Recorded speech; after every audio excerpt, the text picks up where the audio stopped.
Admission 2026 round 4 closing rank जारी कर दिया गया है और राउंड 4 कल शाम से ही आपका स्टार्ट हो चुका है, जो 20 तारीख तक आपका चलने वाला है। उसके बाद राउंड 5 जो है वो आपका दोस्तों यहाँ पर स्टार्ट होने वाला है। ठीक है, तो हम लोग यहाँ पर चलिए क्लोजिंग रैंक पर बात करते हैं कि राउंड 4 में कितने रैंक तक जो है वो क्लोजिंग देखने को मिला है। तो यहाँ पर जो भी क्लोजिंग रैंक है ये आपका ओवरऑल रैंक है। आपके रिजल्ट में दो तरह का रैंक होगा, एक आपका ओवरऑल रैंक होगा ऑल इंडिया रैंक, और दूसरा आपका जो है वो आपका कैटेगरी रैंक होगा। ठीक है, तो सबसे पहले हम लोग बीएसएमएस आइजर बहरमपुर बात करते हैं। तो यहाँ पे देखिए यूआर में जो क्लोजिंग हुआ है वो आपका 4310 पर हुआ है। वही ईडब्ल्यूएस में आपका 14336 रैंक पर हुआ, जो कि ओबीसी एनसीएल में ये आपका क्लोजिंग जो है 13448 पर, और एससी में 23017 पर, और एसटी में 42919 रैंक पर जो वो देखने को मिला है। वही बीएमएस आइजर भोपाल की बात करें तो 3240 रैंक पर यूआर का क्लोजिंग हुआ है। 10770 रैंक पर ईडब्ल्यूएस का, ओबीसी एनसीएल का यहाँ पर 10850 रैंक पर, और एससी का 18388, और एसटी का दोस्तों यहाँ पर 33328 रैंक पर जो है क्लोजिंग देखने को मिल रहा है फोर्थ राउंड में। तो अगर आपका इस बार नहीं आया है तो आप सोच सकते हैं कि फिफ्थ राउंड तक जो है वो क्लोजिंग क्या हो सकता है, यानी कहाँ तक क्लोजिंग जाने की संभावना हो सकती है।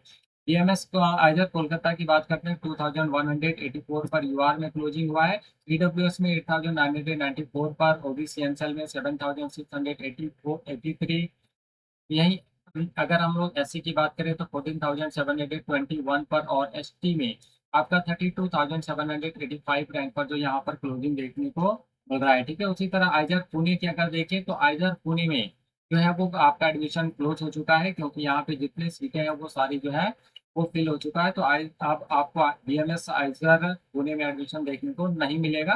ठीक है, और नेक्स्ट अगला हम लोग बात करें बीएमएस आइजर तिरुपति, तो देखिए 4152 रैंक पर दीवार में क्लोजिंग हुआ है। वहीं ईडब्ल्यूएस में 14227 पर, ओबीसी एनसीएल में 12695 पर, एससी में आपका 23252, और एसटी में आपका जो 42095 में जो है क्लोजिंग देखने को मिला है।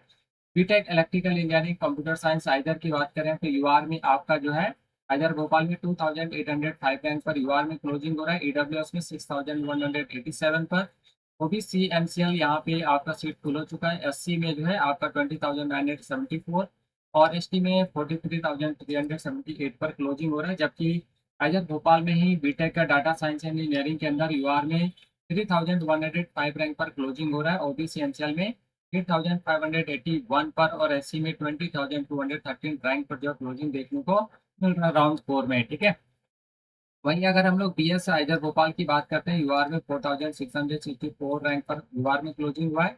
ईडब्ल्यूएस में 10214 पर, और ओबीसी एनसीएल में 13523, और एससी में जो है आपका 25304 रैंक पर क्लोजिंग देखने को मिल रहा है। जबकि एसटी के अंदर 48256 रैंक पर जो क्लोजिंग देखने को मिल रहा है। ठीक है, वहीं बीएस तिरुपति की बात करें तो 4807 रैंक पर यूआर में क्लोजिंग हुआ है, और ईडब्ल्यूएस में आपका 14018 रैंक पर, ओबीसी एनसीएल में 13891 पर, एससी में आपका 25603 पर, और एसटी में आपका 48745 रैंक पर जो क्लोजिंग देखने को मिलता है आपका फोर्थ राउंड में। ठीक है, तो अगर आपका फोर्थ राउंड में नाम नहीं आया है तो आप सोच सकते हैं कि फिफ्थ राउंड में क्या होने वाला है, यानी यह कितने रैंक तक जो है वो क्लोजिंग देखने को मिल सकता है। तो उसको जैसे जैसे आपका जो काउंसलिंग है वो आगे बढ़ेगा, धीरे-धीरे एडमिशन के चांसेस जो है वो कम होते जाएँगे, क्योंकि सीटें बहुत कम रह जाती हैं।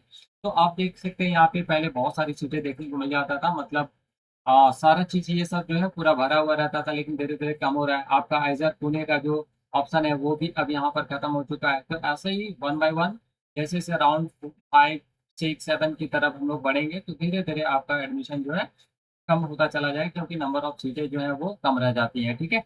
तो फिर भी आप ट्राई कीजिए, अगर आपका 4th राउंड तक नहीं आया है तो 5th राउंड, 6th राउंड में क्या होता है। तो 5th राउंड तक अभी जो है वो डेट अनाउंस किया गया है। 6 और 7 का डेट अभी आया नहीं है, तो जैसे ही आएगा हम आपको यहाँ पर अपडेट कर देंगे।